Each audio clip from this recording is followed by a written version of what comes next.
Bienvenidos todos a su clase de Literatura 2. Elementos del texto dramático.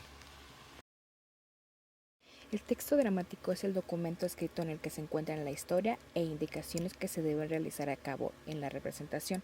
Entre sus elementos más representativos se encuentran: la modalidad discursiva puede ser de los siguientes tipos. El diálogo es la conversación entre dos o más personas, es la forma de expresión básica del teatro. El monólogo es donde el personaje está solo en el escenario, donde plantea dudas acerca de decisiones o compromisos que tomará su debate interno. Los soliloquios son donde el personaje habla en voz alta, está solo y hace referencia al acontecer con presencia en un auditorio. El aparte es que en algún momento el personaje se aparta del resto o desvía su mirada para poder hacer un comentario en voz alta. Las acotaciones.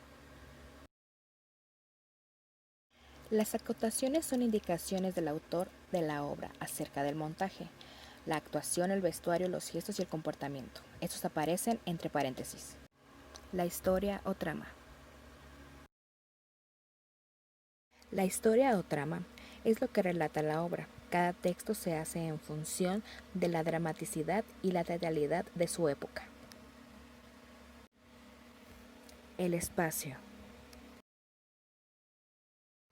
El espacio es donde ocurren los hechos. Cuando se habla del espacio teatral nos referimos tanto al lugar ficcional como al lugar físico. El tiempo. El tiempo se clasifica en tres tipos. La época, que es la etapa histórica en donde se sitúan los hechos. El tiempo de la historia u objeto es la duración de los hechos, el tiempo que transcurre en el mundo dramático. El tiempo subjetivo es el que transcurre en la mente de los personajes a través de recuerdos, sueños o anticipaciones.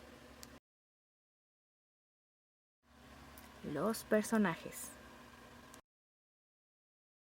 Personaje proviene de la palabra persona, término de origen griego que significa máscara de actor o personaje teatral. Existen varios tipos de personajes según su grado de importancia, e iniciaremos con el protagonista, que es el personaje más importante que representa al grupo. El antagonista, personaje que se opone a los fines del protagonista.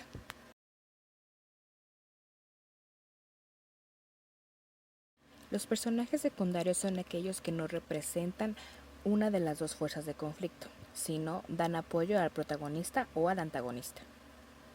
Los personajes colectivos son el tipo de personaje que, a pesar de ser una sola persona, representan a muchas. Es como si fueran la encarnación del grupo.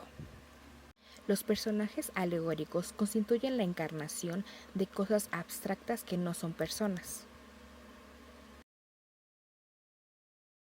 Existen tipos de personajes según su modificación durante el desarrollo de la acción. Pueden ser estáticos o dinámicos o evolutivos. Los personajes estáticos son invariables en sus rasgos y no evolucionan, mientras que los dinámicos o evolutivos varían y experimentan cambios de manera conjunta. También existen personajes según la complejidad de los rasgos que los constituyen. Pueden ser planos o lineales y de relieve o redondos. Los personajes planos o lineales representan un solo rasgo dominante y absorbente, mientras que los de relieve o redondos representan más de un rasgo característico. Estructura del texto dramático. Estructura externa. La estructura externa, con base a la representación escénica, se puede dividir en actos, cuadros o escenas. El acto es cada una de las partes en que se encuentra dividida la obra, y esto se puede dividir en tres partes. Situación inicial, que termina con la ruptura del equilibrio.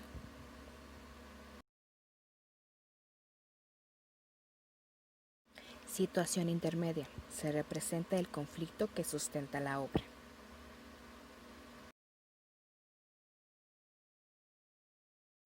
Y la situación final se muestra el clímax de la historia y la resolución del conflicto.